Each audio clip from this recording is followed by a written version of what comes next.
Hi traders, welcome to my video on the Zig Zag Elliott Wave Indicator. In this video I'm going to show you a simple strategy to capture moves such as this one for over 700 pips and this one for over 800 pips. Okay, so this indicator, as the name suggests, combines two popular forms of analysis, that's zigzags and Elliott waves, which are very similar. It's just this indicator will display the wave counts. So you got your 1, 2, 3, 4, 5 there, for example, and your A, B, C there, as well as the zigzags. As you can see the lines here on the chart. I'm not going to get into the specifics of Elliott wave counts and how they're calculated. I do have articles on my website and other videos you can watch for that. Instead, I'm just going to get straight into an effective trading strategy that is very simple to use. So what we're looking for is first a market trend. How do we do that? We draw our trend line, simple as that. So drawing out, you can see the market here. It's making higher lows, so we're in an uptrend. What does that mean? That means we're going to look for long trades. We're only going to buy. So we're not going to sell. When we see the market like this heading upwards, we look for buy trades only. And this is my interpretation of the indicator and how I use it, okay? I appreciate it may not be the same for everyone else, but this is what works for me. Just establish the trend direction, okay? Then wait for a pullback. Here's a pullback. Draw resistance, following off from pullback, and trade the breakout, okay? But just zoom in for you there. Price moved up, market's making higher lows. We're in an uptrend. Resistance line is formed here. Pullback. This is the pullback area here. You can see the red zigzag there as well. And then we have a breakout to the upside where the resistance then comes support and a nice continuation.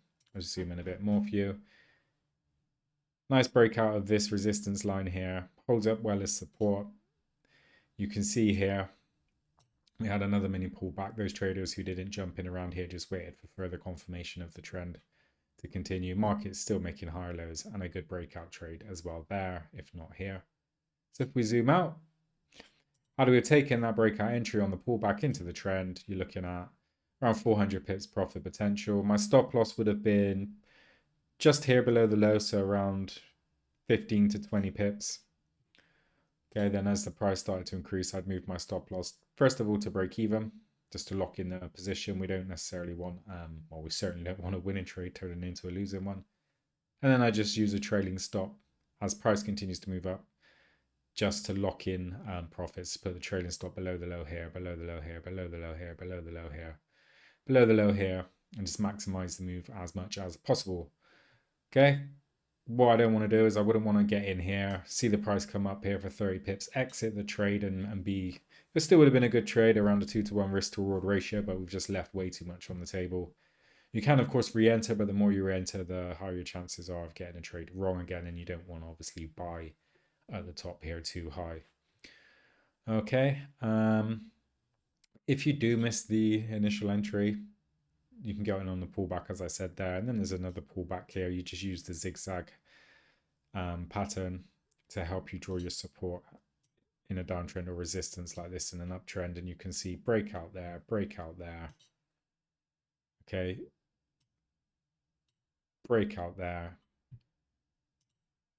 Even as far up as here, however, you just, as I said, you want to be careful not to buy at the high. You had ample opportunity to get in and around here.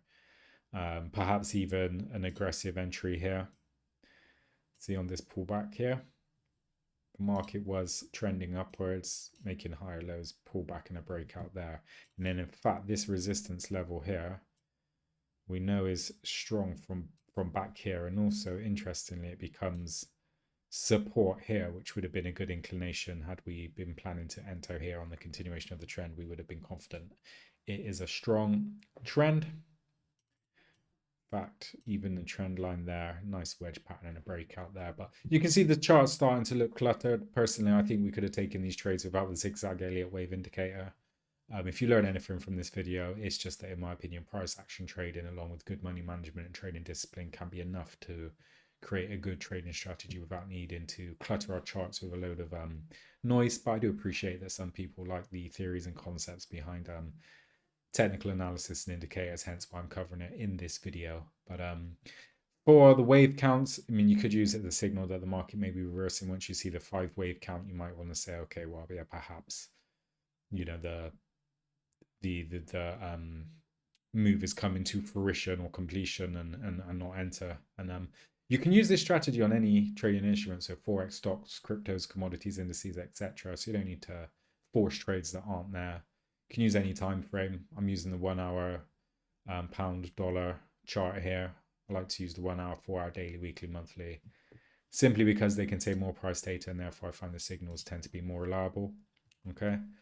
I don't see why we want to try and scalp the 1 minute and 5 minute charts all day long, pulling our hair out, stressing ourselves out, trying to get a few pips here and there with a poor risk to reward ratio, more than likely, when we can just use longer term chart timeframes and catch moves like this for hundreds of pips. Okay. So that's an example in an uptrend, in a downtrend, just the principles are the same. You can see here, the market just reached a resistance here. We had a breach. The price was moving up here. See this? But then after the support line was breached, in fact, it then was tested as resistance almost to a T there. Then we had the breakout. Again, we apply the same principle. So you can use the zigzag to help you draw your support this time because we're a downtrend and just trade a breakout of support. If we zoom out there, you can see this would have been a good entry for, well, over 600 pips and counting, if not more. In fact, more. Had we entered here, could be looking at over 750 pips. To be honest, with the trailing stop, we may have been taken out early, but then we could have looked to re-enter. Perhaps down here on this continuation somewhere. This is a limitation of the zigzag indicator as well. I can see here on this drop, there was this drop. You see these lower highs, okay? I would have been looking at this pullback area here, drop down, pullback, breakout, support becomes resistance, continuation. If not, certainly this one, okay? And if not that, even this one, okay?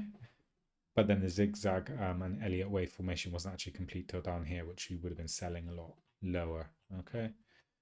So money management for this breakout trade here. We look in stop loss just above the high here. Trade at break even and just use a trailing stop above the highs all the way down, okay?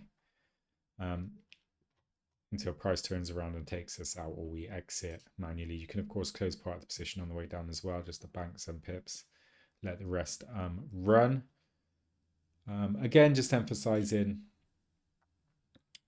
this, you don't always need to wait for wave completions. I can see this support in here and a breakout there. If I just zoom in for you, you can see this support. We knew that the market had reached resistance here. We actually had the lower highs here, the 1-2 wave count, and then on the third breakout, once price closed below this level here, and we had the continuation, that would have perhaps been an aggressive entry.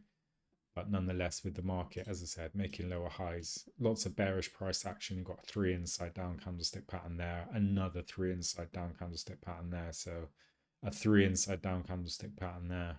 So bullish followed by 2 bearish candles that break below the bullish candles low. Okay, so all the indications were there that we were on for a downtrend, and this would have been the aggressive entry, as I said, but you could have waited for the pullback.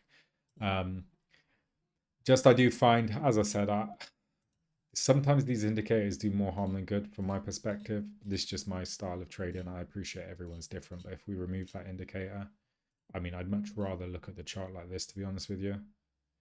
I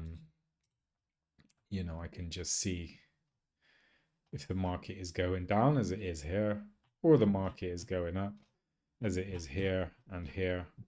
Okay, just draw trend lines, trade on breakouts, and that's what works for me. I appreciate it won't be what works for everyone else. And of course, we won't always get our entries right, which is why we can use a tight stop loss to cut losing trades short, let winning trades run. That way, even if we take a few losing trades, it doesn't matter because we know we just need to capture one big trend to make back the losing trades and then some more. Okay, just draw the higher lows in an uptrend there, pull back, breakout of resistance. Again, pullback, breakout resistance, resistance comes support here, and even arguably around here. Okay, and the breakout to the upside, even as far up as this, but you don't want to buy too high. Okay, just showing you how simple it can be, just with some trend lines, support and resistance. Okay, good money management, good trading discipline, and you can capture some big moves as well. Okay, hopefully you found something useful in this video. I appreciate you watching. If you can like and subscribe, that will be great. I hope to catch you on the next one. Take care.